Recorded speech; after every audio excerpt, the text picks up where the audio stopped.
how do you decide that anything is important?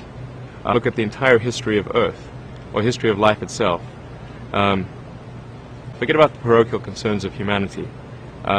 What would any species, any intelligent species say, oh, those were really important items? The things that are coming will truly blow your mind. We just don't recognize them yet.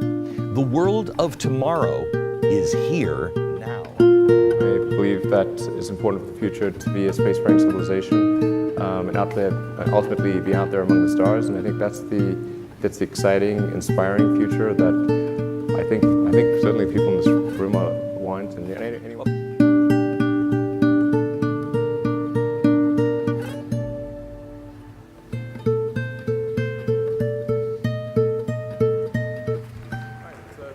Thank you very much for having me. Look forward to talking about the SpaceX Mars architecture, and what I really want to try to achieve here is to make Mars seem possible, make it seem as though it's something that we can do in our lifetimes. What's the vision here? What are you trying to do to the car industry? Well, I'm trying to accelerate the advent of sustainable transport, so try to get the car industry to move towards electrification faster than they would otherwise move. So the fundamental value, long-term value that I see for Tesla is serving as a catalyst to accelerate the transition to sustainable transport. Something called the Hyperloop, which would revolutionize the speed in which we travel. He gathered a group of engineers and gave them stock options instead of money, and they went to work.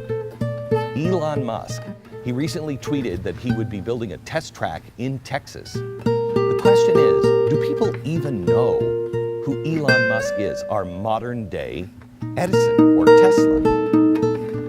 It's been 15 years to get to this point. It's taken us a long time. A lot of difficult steps along the way, but I'm just incredibly proud of the SpaceX team for being able to achieve this I think, incredible milestone in the history of space. Yeah, I'm sort of at a loss for words, but it's really a great day, not just for SpaceX, but for the space industry as a whole, and proving that something can be done that many people said was impossible. So, looking at it now, it looks brand new, it's got a fresh coat of paint. You'd never know that it's already been to space.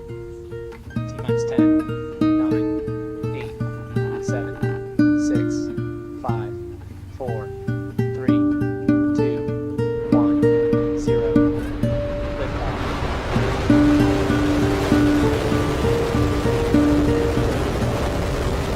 Stop now.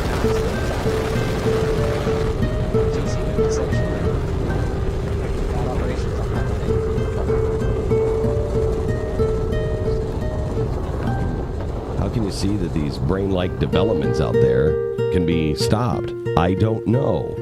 But what should AI be used for? What's its best value? I don't know.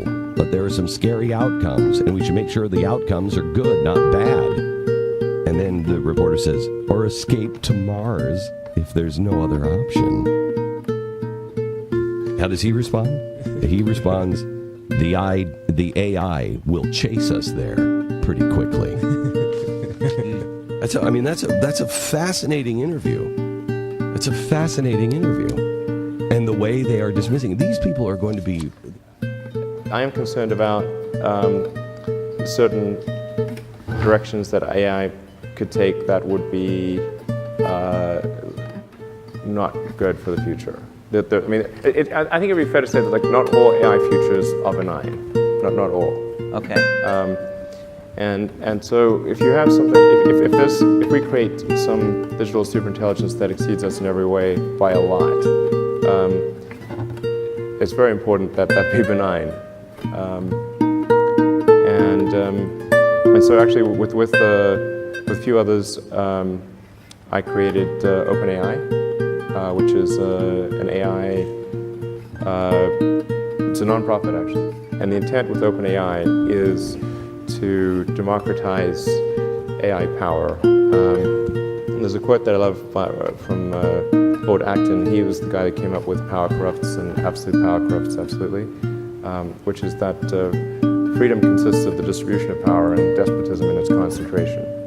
And so I think it's important, if we have this incredible power of AI, that it not be concentrated in the hands of a few and potentially lead to a world that we don't want.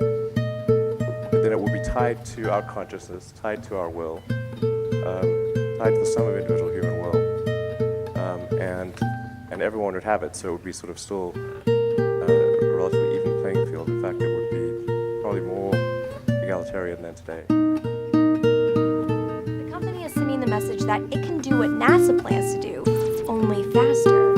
It seems like a political move for SpaceX too, since the new administration may be more interested in using the private space industry. SpaceX's Falcon Heavy looks to be significantly cheaper than Elon Musk can add presidential advisor to his resume. The Tesla and SpaceX CEO will join an advisory team for President-elect Donald Trump. The Gigafactory will actually have the largest footprint of any building of any kind. Okay? Volumetrically, it will only be second to the Boeing factory in Washington. So this is really quite an enormous facility.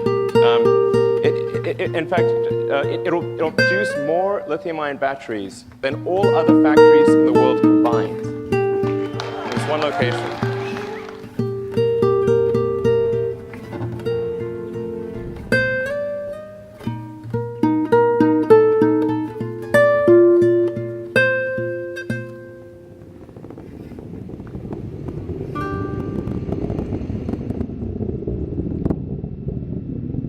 Stage 1 propulsion is still nominal.